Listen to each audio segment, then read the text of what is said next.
Welcome to the Hockey PDOcast. My name is Dmitry Filipovich, and joining me is my guest, as always, the Athletics, Thomas Drance. Tom, what's going on, man? Hey, Dmitry, I'm doing well. Really excited to be here. This is a real honor for us.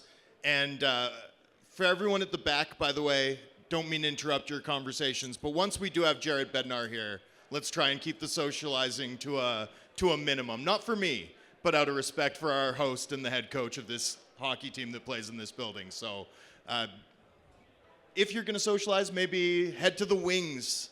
You know, use the whole concourse. That would be my advice. Yeah, we'd like to thank the Avs for obviously putting together this event. Our pal, Eric Parnas, who is a PDOcast OG guest who used to come on all the time before the Avs stole him from us. Honestly, I feel like I'm Paul Rudd in the Hot Ones meme right now, where it's like, look at us. Who would have thought? When we were sitting together in the Sportsnet studio talking about niche third liners and third pair defensemen, and all of a sudden now we're doing a live recording of the show at this wonderful event. So I don't know. Entire segments about Nick Blankenburg. Yes. And now we're being we gotta hosted play to by the the audience. team that traded for him. Yeah. You know, and it's obviously a bit of a pinch me moment for the two of us, but also, I mean, we look around this room, we consider the fact that there were league meetings held yesterday for R&D staff. I mean, just that fact alone is unthinkable in the context of where we were when we first started working together at CanucksArmy.com 10 years ago. And I look around this room and I see a lot of people I know, a lot of people that I came up with, but I also see a whole new generation of professional hockey operations, R&D staff, people whose technical and mathematical proficiency dwarfs mine, like exceeds mine by such a distance that it's almost unthinkable.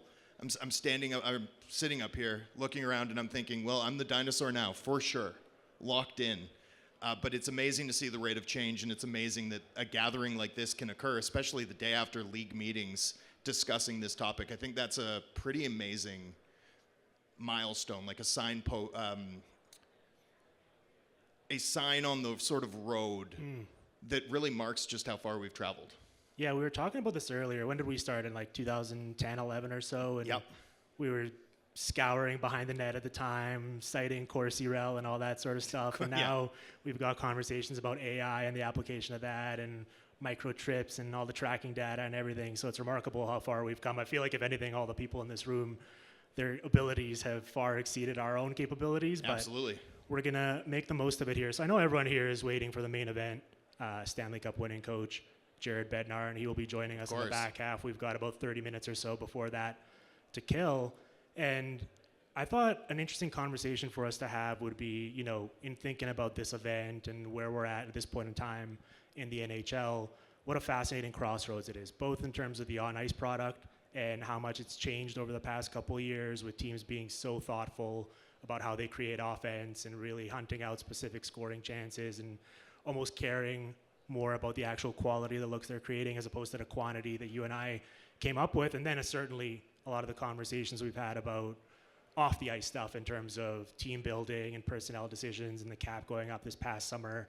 And it's almost this time of change in the league where I think the uncertainty is going to cause certain organizations to be almost paralyzed in a way, because they don't know where the league is headed, and so they're going to wait to find out, and they're going to miss out on a great opportunity that some of the other enterprising organizations are going to capitalize on and be aggressive. And some stuff's not going to work. They're going to learn through trial and error.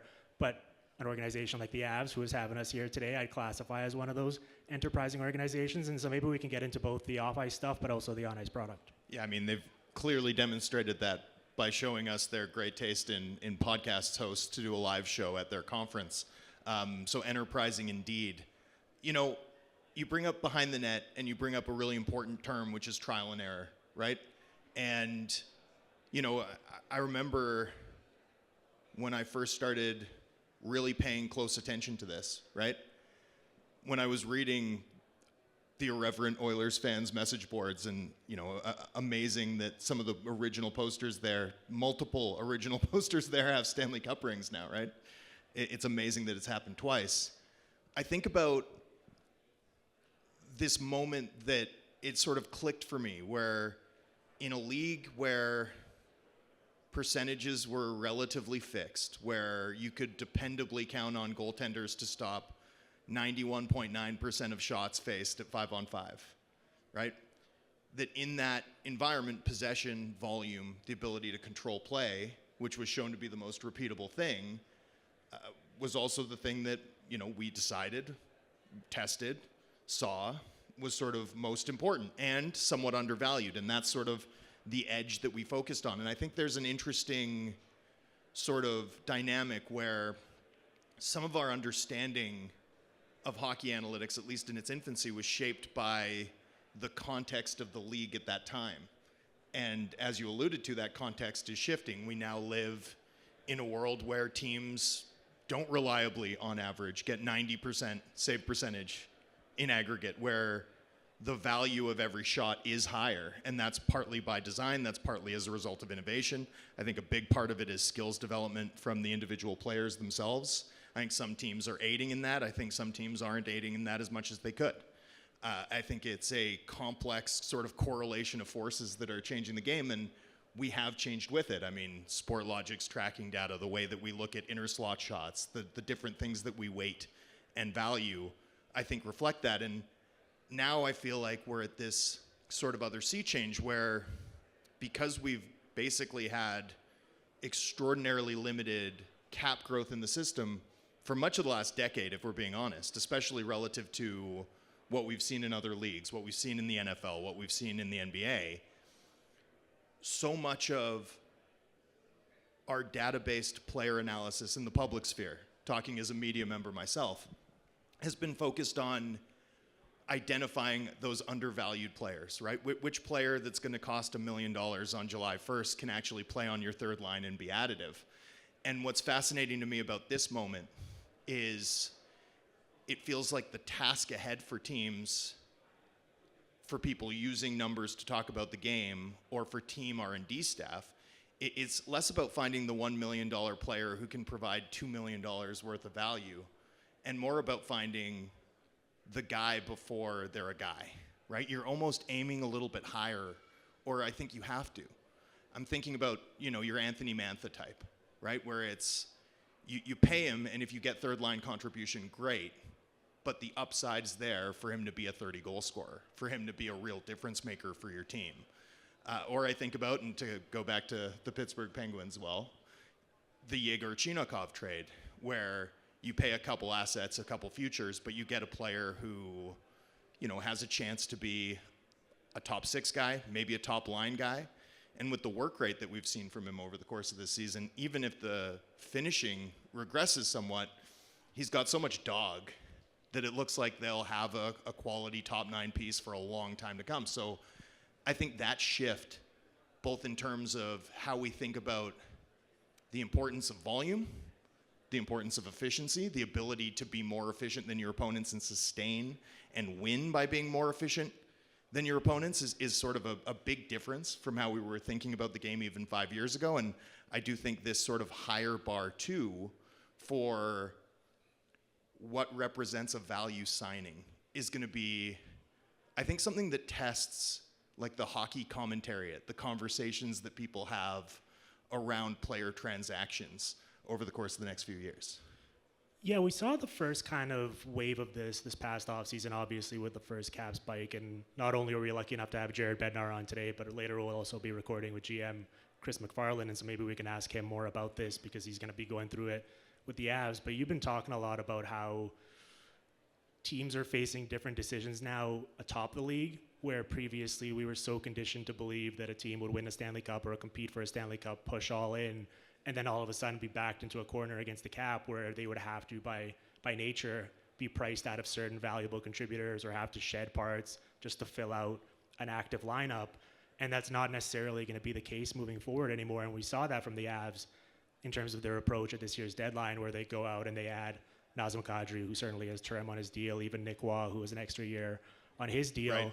And they're going to have to make some financial decisions this offseason, no doubt, but they're going to be dealing from a position of strength where they're going to be able to trade some of these guys that are on the current roster and get pieces back that help them either recoup draft capital that they sent out in those initial deals or supplementing the roster elsewhere. And we saw that from them last year with the Charlie Coyle deal as a great example, where they acquire him at the deadline, have a playoff run with him, and then we were so used to viewing that as a negative asset where you have to attach draft capital just to get off of the money owed. Right. And instead, they're able to get Gavin Brindley and a couple picks that they're able to use elsewhere. And so I think that's almost the most interesting part, where it seems like it's almost the best time possible to be a contending team because you have to face fewer difficult decisions. Yeah, I think it's a shift in the scarcest resources that you're managing, right?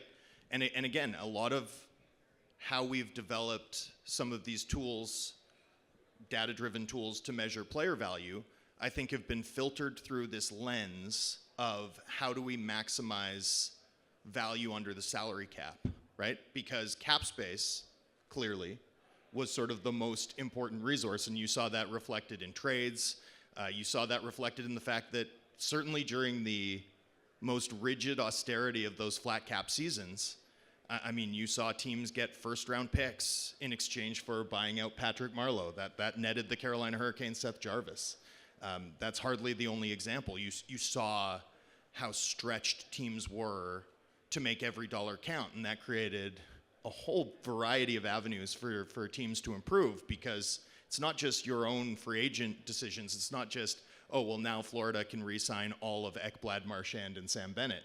It's also teams were buying out really good players who less than 12 months later would be major contributors for a Stanley Cup winning team. They were non-tendering, like 50-point centers in their mid-20s in the case of Strome, right? Those avenues are going to be different. The scarcest resource now is going to be talent. So I do think you're right that it's a really great time to be a contender, because you have that. You have the talent. You have the starting point. And I think this is also where, I cover the Vancouver Canucks, so this occupies a lot of my thinking. How do you catch up in a league where the pressure on the teams that are overpowered in terms of making difficult decisions that may cost them players are lessened as dramatically as they will be in the event that the sort of cap growth that we saw last offseason and that we expect to see this offseason becomes endemic year over year? How do you catch up? What sort of risks do you have to take? And this is also where, the only thing I've been able to come up with so far in terms of theories on this is to function the old way. To function the old way by overpaying players and at least beginning to create real competition.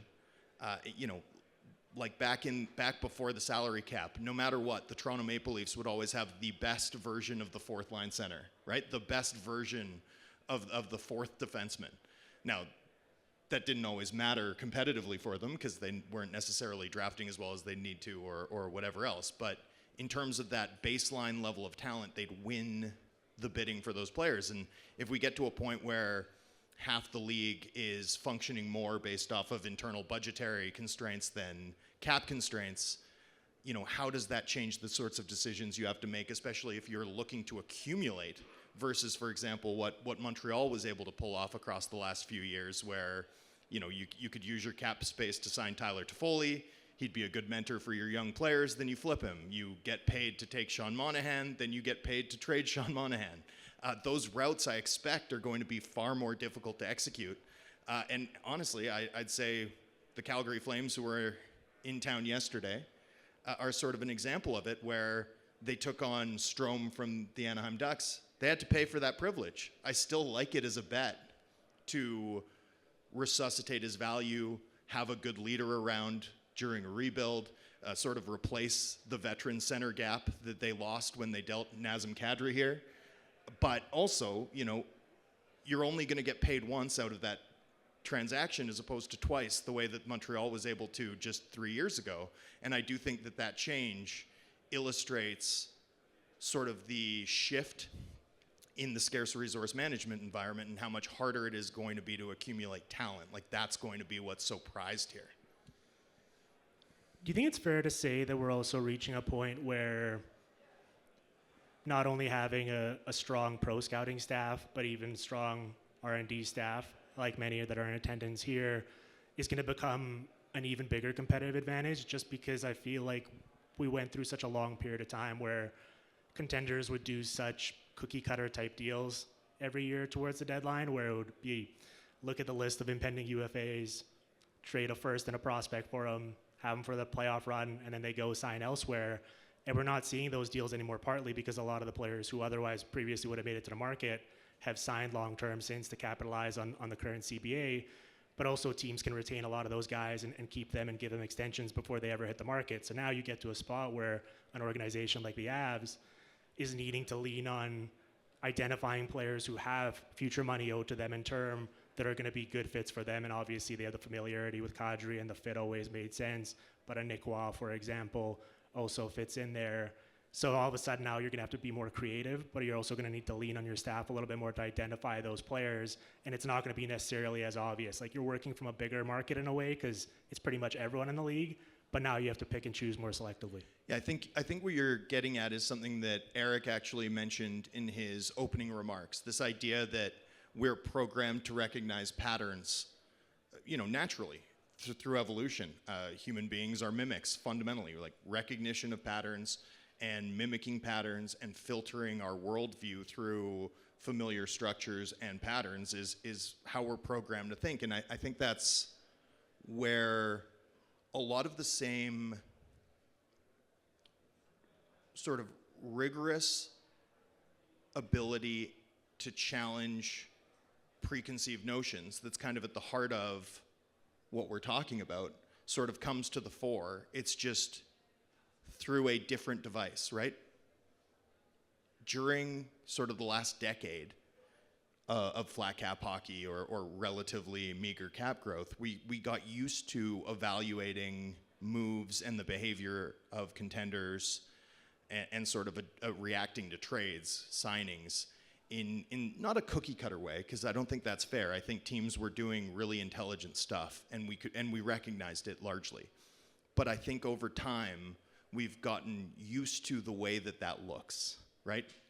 Expiring money is what contenders acquire. Well, now, as we've seen from Colorado at 2 consecutive deadlines, maybe there's value to acquiring guys with term that enhance your flexibility to recoup some of that value, right, as you make your decisions in the offseason. I think we're going to see it with player contracts in a really significant way. Not just yet, but this summer. I think this summer is going to be where contracts start to look a little bit different in terms of potentially teams spending more money to mitigate the amount of no trade or no move clauses, right? To prioritize flexibility instead of just shooting for the lowest possible cap hit so as to maximize their talent under a more punishing cap level.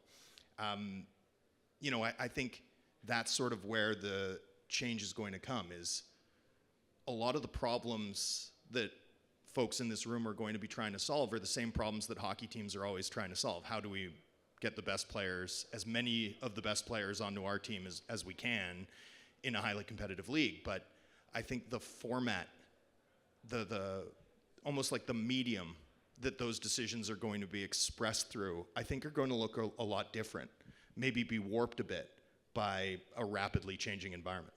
Do you want to move it to on the ice a little bit? Yeah. Talk about that.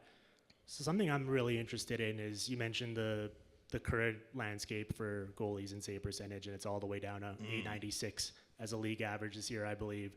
I guess my question for you is, one, how far do you think the floor is for that in terms of how far we could push that? Because we know that teams are investing so many more resources in figuring out how to be thoughtful about not only how they're creating an offense, but the players individually passing up certain shots to go from good to great potentially. And I'm curious about this. I was looking at it. The league average, the first year Jared Bednar started running the Avs in 2016-17, was about 30 shots on goal per game per team. And this year it's all the way down to 27.3 or something like that. And I imagine we're going to keep steering in that direction. Now, talking about patterns, it's kind of interesting that I think you're seeing every team around the league trying to incorporate that and play that way, but not necessarily having the personnel to do so and having a lot of growing pains along the way. I think it's ultimately a net positive. It's showing a sign of the times, and it's going to create better offense and more efficient offense, but I'm very curious to see kind of how far it goes before we have a pushback? Because we know this stuff ebbs and flows, and there's going to be rule changes and stuff that all of a sudden brings defense back into vogue, and goalies are once again above 900. I do think we're going to get there at some point. I'm just curious to see how far it goes before we get there. Yeah, well, and I think part of the story, too, is a very data-driven story at a league-wide level, which is that these stat counters are far more rigid about what they're declaring to be a save and a shot on goal, right? I think that's part of this is an aggregate data story where because of the advent of gambling and player props, there's a higher standard and it's reviewed on video, and I think goalies are getting fewer saves on, gloving a puck that was going wide. I think that's part of the story for why we're seeing shot volume drop. I think that's part of the story for why we're seeing save percentage drop. But I also think it's only part of the story because you watch how this Colorado team thoughtfully compresses space in the offensive zone, and you watch how teams execute some of those anchoring plays in the neutral zone, and then the way that teams are going about creating offense, and it looks nothing like. Do you remember those St. Louis Blues LA Kings first round series from 10 years ago? I've tried to forget. Just pure wrestling matches, right? I mean, I honestly, I kind of loved it. I'll be honest with you. I'm a sicko. I'm enough of a sicko that I kind of loved it. Not that I'm wistful for it. Because when you say, are we going to see goaltending or save percentage get back above 90%, up 91%, it's like, God, I hope not. The game is so good and so fun to watch right now. So I really hope that shooters continue to win this war over the long term. As for a floor, I don't know, man. I mean, we're seeing 18-year-old defensemen and 19-year-old centers just come into the league and be Hart Trophy level players so quickly. That's not different from what we've typically seen in hockey history, but it just feels like the volume of talent coming into the league and how ready and how dynamic so many of those players are offensively. I feel like the floor has not been hit yet and probably has some way to go further down. And sort of what's interesting to me about that is this idea of efficiency as being repeatable, right? Throughout my education into advanced stats, I often thought well, you know what? Let's ask someone who really knows what they're talking about. As much as I enjoy chatting with just you, and we do it every day, enough with the foreplay. Let's give the people what they came here to see. We're going to welcome Jared Bednar to the stage. He's going to join us for a nice little chat, so let's do so now.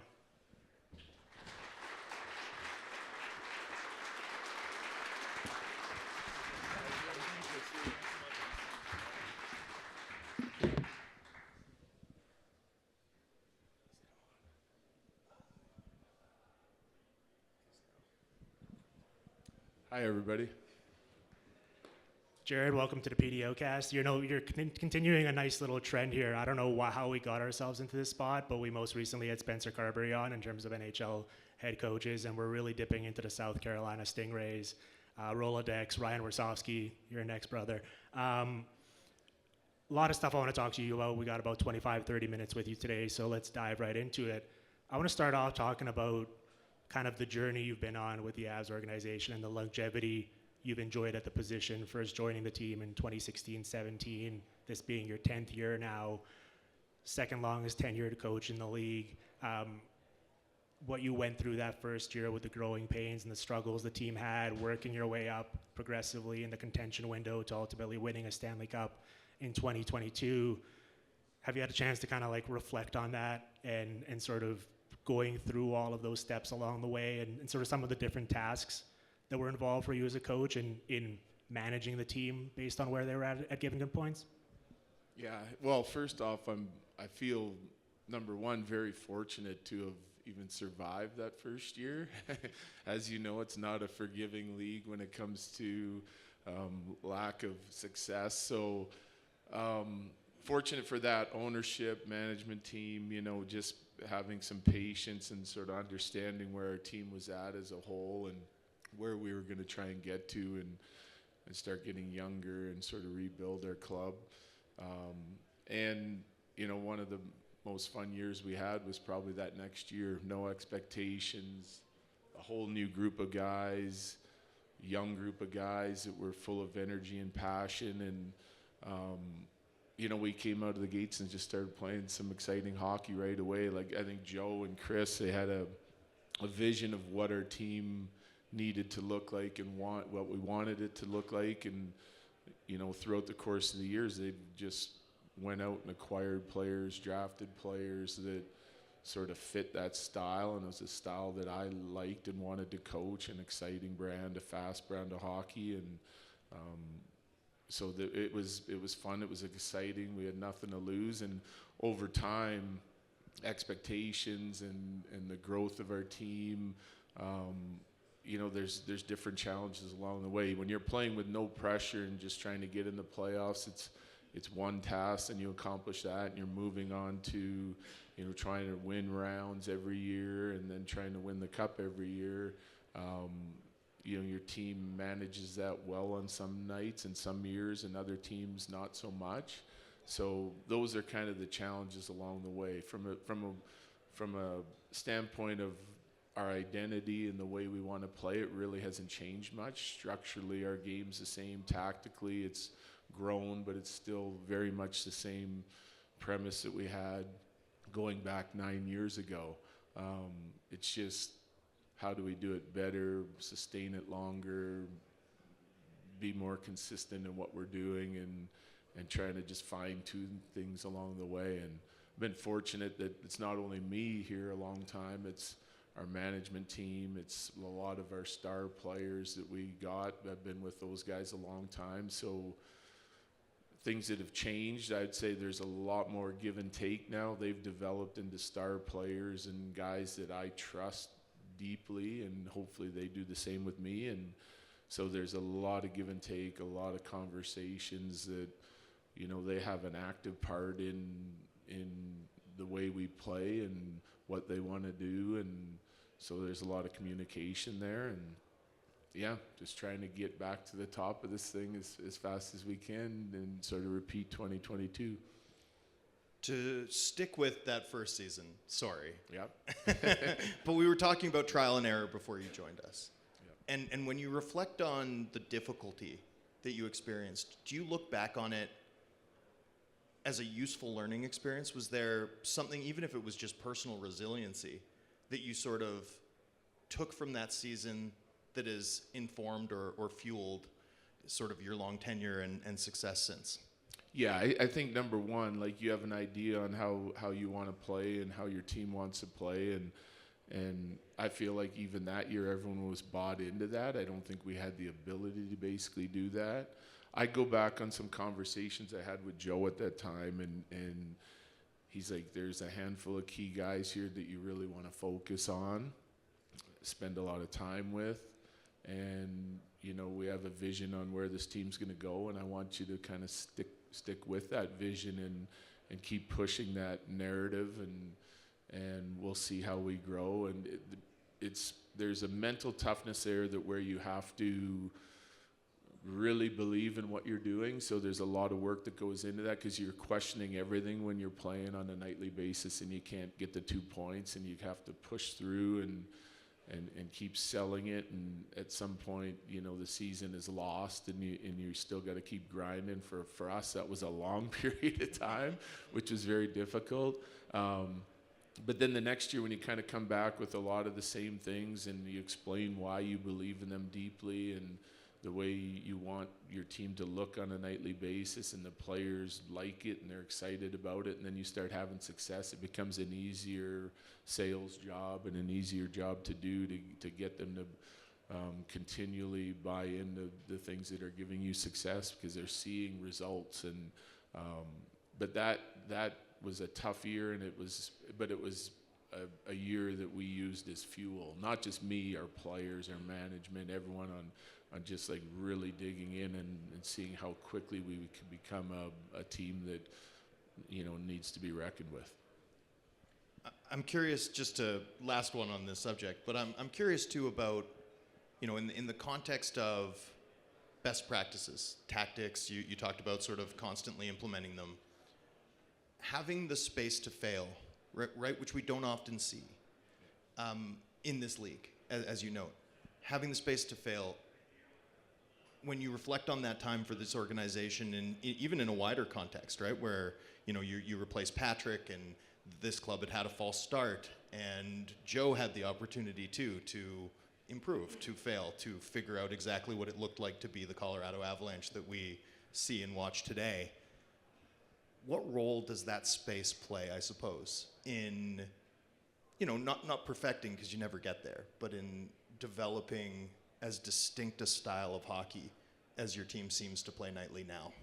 Well, I think it's essential that there's short-term goals for your team and then long-term goals for your team, and that like everyone, ownership, management, coaching staff, players are all on the same page with that, because you rarely get it right the first time. So we're still experimenting to this day, and we've learned a lot. Like you play a certain coverage, how can we have success against this coverage, and you try things, and sometimes they work, and then teams get onto it, and then they don't work anymore, and you have to be able to be constantly adapting your game plan within the structure of your game and your tactical plan, and knowing what makes your team good. And so that's kind of always changing, but we try here very hard not to like ride the roller coaster of, well, this was a couple losses or this was a bad stretch. There's always a bigger picture in mind, and if we like the way our team's competing and we like some of the things we're doing tactically, we'll find the balance and we'll work through them, and that's a tribute to the players, because they have to implement the things that you're talking about, and they have to implement them fast. Otherwise you can get on these runs where you're losing a lot of games and things can get tricky, right? So there's an element of patience there that I've always felt from our management team, and that I always try to relay to the players. Like I don't, like we lose a game or two or three in some markets, it's the end of the world, and for us it's just sort of a little bit of a learning experience, and how do we bounce back as quickly as we can to sort of get back to being as good as we were before those losses, or being even better coming out of the other side of like a bad week or a bad couple weeks. All right, I'm going to cut Thomas off. No more 2016-17 talk. No more failures. We're going to talk about some of the successes. Jared, before you joined us, we were talking about this kind of changing offensive landscape in the league that we've seen, with scoring up, certainly, shot volume down, save percentage down, teams being so thoughtful and meticulous about how they generate their offense, what they're trying to accomplish, as opposed to just getting in the zone and firing it on net from wherever they are.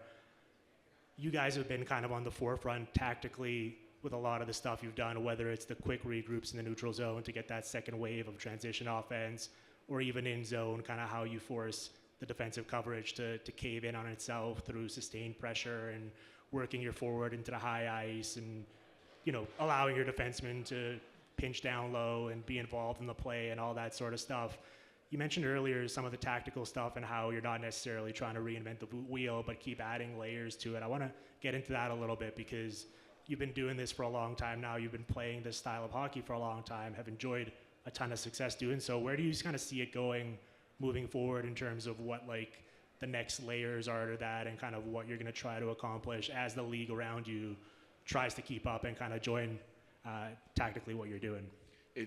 That's difficult, because I think it's ever changing, right? As you mentioned it. So like I'll go back a little bit. When I first got here, we obviously had these guys that could really skate and push the pace, guys like Nate, guys like Kale. Like our back end developed into a spot where we had a lot of like what I would consider offensive defensemen that could really, it's so hard to create offense. You need 5 guys involved in that attack all the time, whether it's off the rush or in a zone play. Like we wanted to be working as 5-man units. We deploy our guys that way sometimes.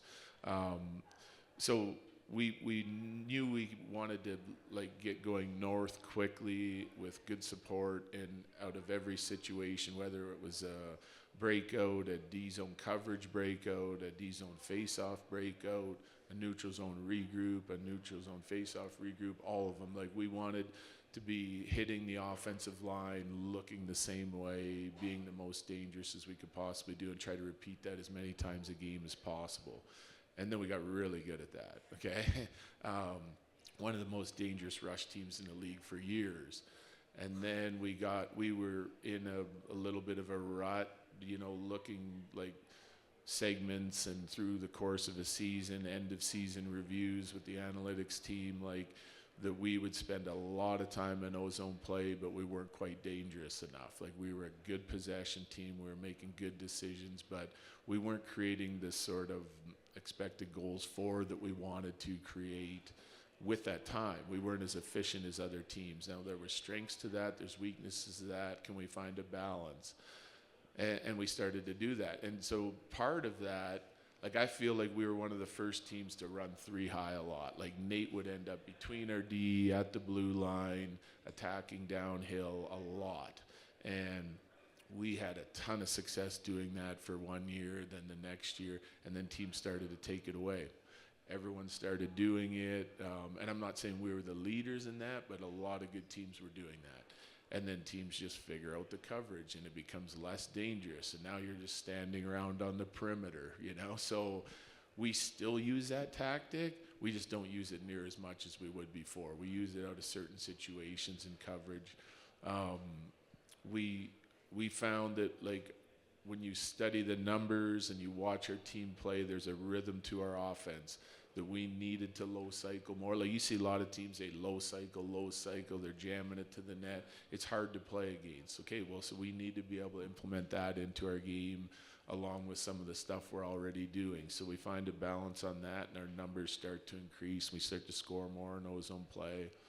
And I remember there was a time we finished the year, and we were a dangerous offensive team. We were probably one of the top 3 in the league in goals for.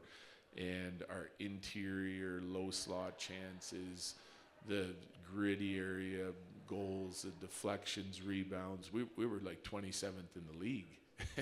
And so we're like, okay, we got to get better at doing that, add that to it, And part of that means you got to shoot and retrieve pucks. So we still feel like a balance for us is a 12 to 15 shot period with good ozone time.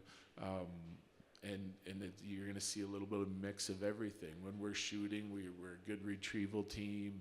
When we're shooting and our forwards know we're shooting, then we're heading to the net quicker. And then we tend to have the skill to be able to make some plays off retrievals, and something that looks a little bit more fancy and more highlight reel type stuff. So it's always changing. And it's a copycat league too.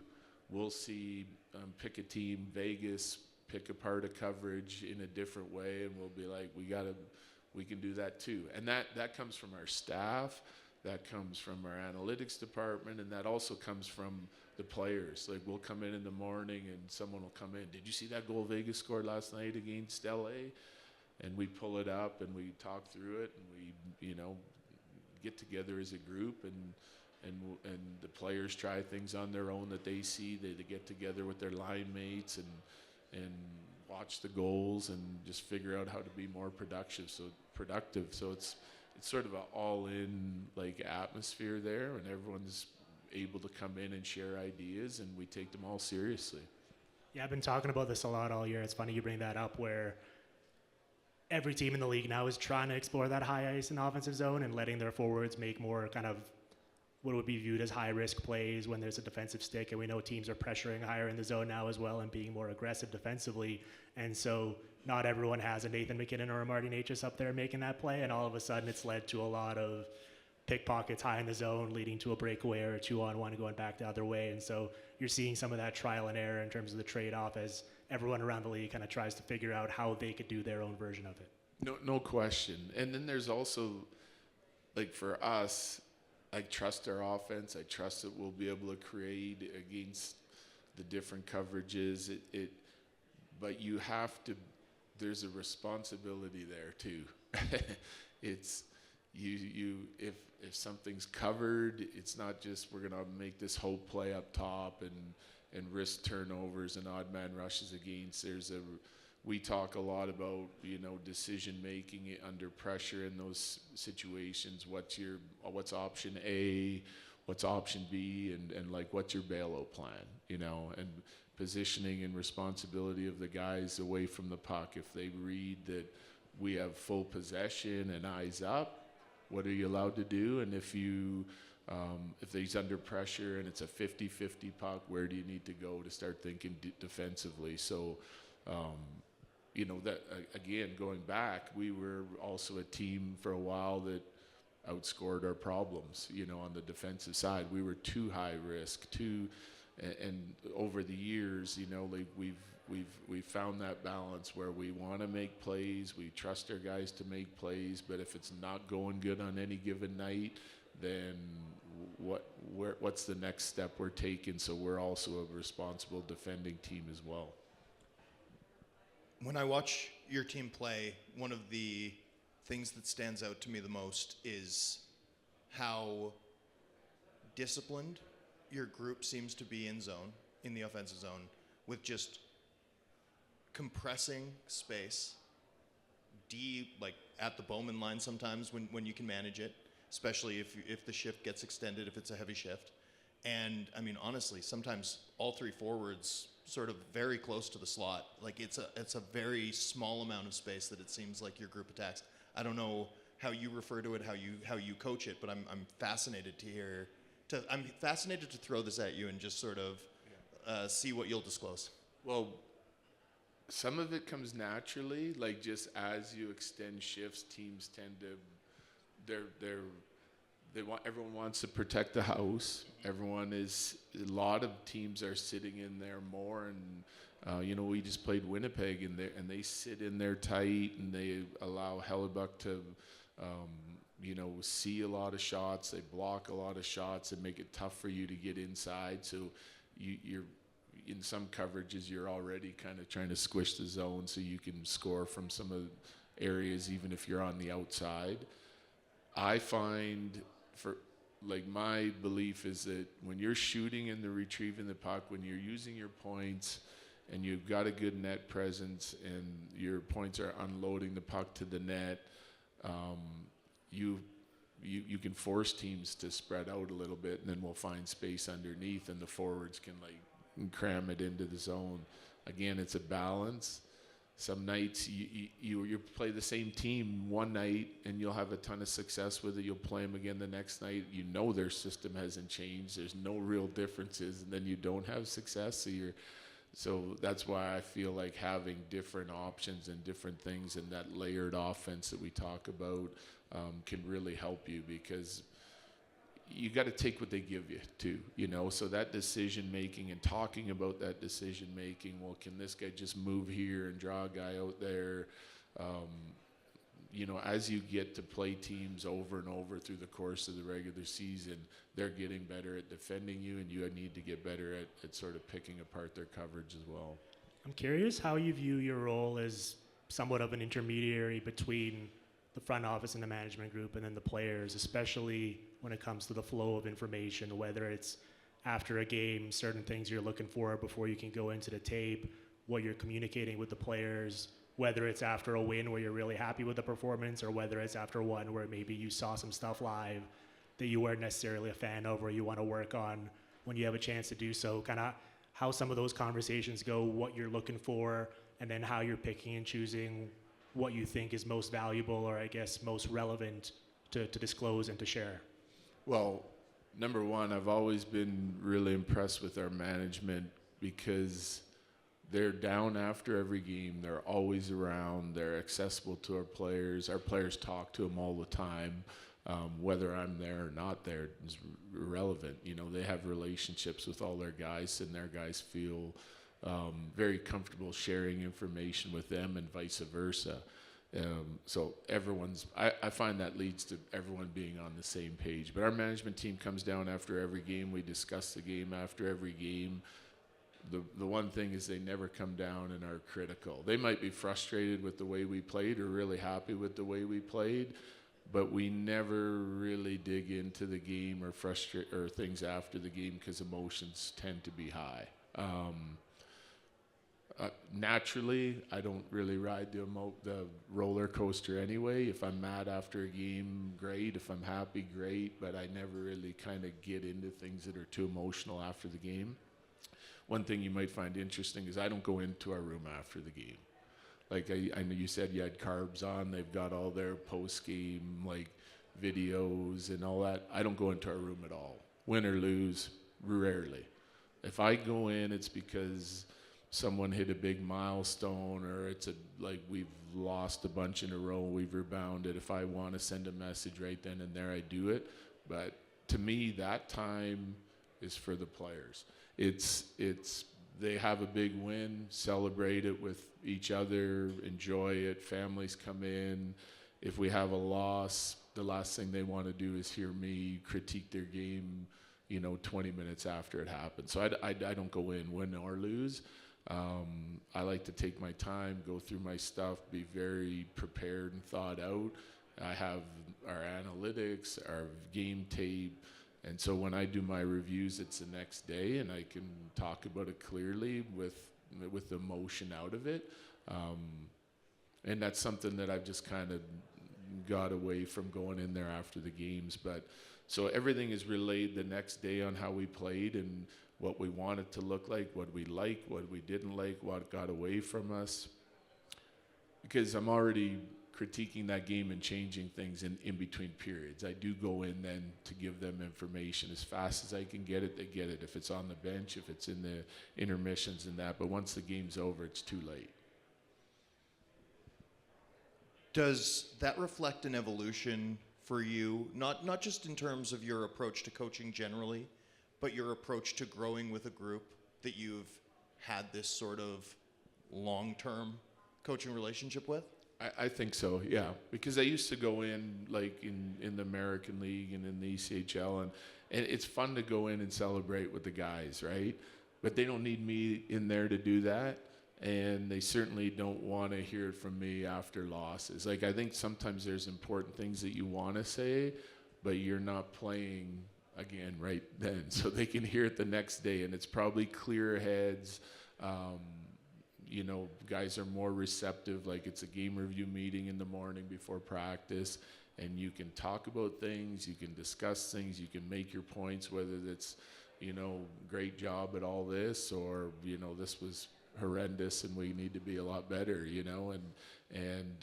but it's thought out, and then you can go out and practice those things so you're better the next night. And again, once emotion's out of it, it just becomes part of your daily routine and the way you want to go about your business and what expectations are. And sometimes there's a lot of games here now with the club that we have that we get wins, and they should be celebrated. You should enjoy them because they're hard to get, but that doesn't mean we're going to be real pleased with the way we played on that given night. You're good, Jared. I can tell you've been doing this for a long time because I asked you that question and you very carefully navigated it. So I'm going to circle back to it and really press you on it. Let's say it's the next day then. What are you looking for post-game in terms of either relevant information, whether it's, certain combos or matchups that worked or didn't, where your team was creating the looks from, what you were giving up defensively? Like, what are sort of the things you're looking for as kind of like benchmarks or like real litmus tests that are going to either match or disagree with what you saw live and then what you saw when you went back through the tape? Yeah, so first thing I do it in intermissions because I want to know what we gave up. I look at scoring chances against, again, I trust our offense. I want to know that we're committed on the other side of it. And so I pick through all the scoring chances against and all the scoring chances for those, because ultimately that is the game, right? If you're creating enough dangerous looks, you get a good chance of scoring. If you're preventing those, you got a good chance of winning, right? So I look at those first. We get our analytics report sometime through the night once it generates. I match the numbers, and then I pick through I'll always have things in my head during that game. Like, what our forecheck look like? To me, your forecheck is your first indicator of work, right? If you're willing to put it in and go check it back, and you're doing a good job of that, and you're sort of relentless up ice pressure, it's an identity point to our team, right? Entries, how many did we have? What and how many looks I do? Are we just settling for setting up? Are we too fancy? Is there too many turnovers? And then like zone time is a big one for me. Like, are we closing plays out quickly in D zone, the rush coverage? So I pick through all of it. I kind of have those like 6 to 8 points that I want to get to first, but I'll have things in my head from the game where, geez, we were just not good on our regroups. Like, we're trying to make something happen on every rush where we refuse to use our forecheck, and we're giving up too much on the rush because of that, or too much, we're giving up zone time. So those are things that I'm always kind of noticing and checking the numbers in intermissions. And and then we kind of make sure if it's better the next period, then I'm giving the guys the information on that too. And then we basically cover it all again the next day to make sure that guys have a clear understanding on why we're really good in the first and third and not the second. And I just feel like you're just selling the identity of your group, the rhythm of your play, the structure of your game, why it's important. And sometimes it might just be one thing that hurt us and it's an easy meeting, and sometimes it's a lot of things that we were good or bad at. So you're processing a fair bit of data both in-game and post-game. How selective are you with what actually gets passed along to your group? Yeah, so I think like our analytics team dig in deeply on everything. I select a portion of that. Because sometimes it's a lot of information, but in the back of my head, I'm still watching the game knowing that like I have these other nuggets that I haven't shared. So I select a portion of what they give me, and then I relay 50% of that to our team. And for me, it's a pre-scout. They dig in on our opposition, because we haven't seen Calgary yet this year. So I dig in and I have an idea that they're a quick breakout team, 6th fastest in the league. They're 4th fastest through the neutral zone. Like, everything's up and out quick. And so we have to manage our depth on our forecheck right away. We want to hunt their D. They're prone to some turnovers, but we need to manage our depth because we can't let guys get in behind us, right? That was an important point for us last night. I felt like if we got on top of them quickly on the forecheck, that we could create some turnovers. We did. Their coverage is a similar coverage to what we'd seen before, that our team tends to have a significant amount of success against. You're just kind of hitting points again from some of the teams that you just played that had the same coverage. We wanted to make sure we were shooting the puck and challenge them inside. We did that. And then on the defensive side of it, like, what do you need to be aware of? But their numbers, I give them numbers like they're not getting decimal points. They're getting their rank in the league. You know, they're 4th fastest through the neutral zone, and like sometimes I'll have our little nuggets beside it. So we dig in that way, and then when we do our data, it's more in depth, like segment reviews.